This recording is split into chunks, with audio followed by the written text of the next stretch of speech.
श्री स्वामी समर्थ. मित्रांनो, तुम्हाला एक कथा सांगणार आहे. अक्कलकोटमध्ये स्वामीचा एक गरीब भक्त राहत होता. स्वामीवर त्याची अपार श्रद्धा होती. पण एके दिवशी त्याच्या मुलाला अचानक खूप ताप आला. घरात औषधासाठी पैसे नव्हते. अश्रूंनी भरलेल्या डोळ्यांनी तो स्वामीच्या चरणी प्रार्थना करू लागला. स्वामी, माझ्याकडे काहीच नाही.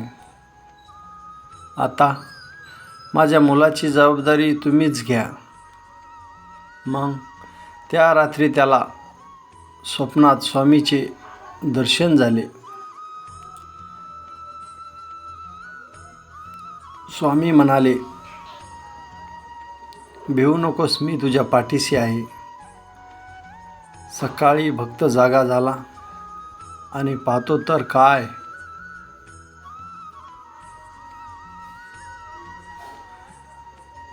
त्याच्या मुलगा शांतपणे उठला होता. त्या दिवशी एक अनोळखी युवती त्याच्या घरी आली.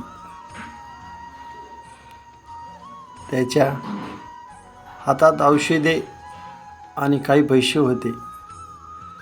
भक्ताने विचारले, तुम्ही कोण? तो म्हणाला, स्वामींनी मला तुमच्या मदतीसाठी पाठवले आहे. मग हे ऐकताच भक्ताच्या डोळ्यात अश्रू आले.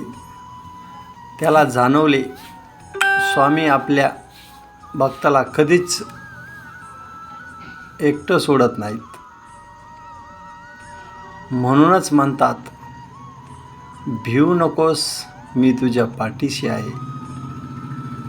श्री स्वामी समर्थ. जय जय श्री स्वामी समर्थ.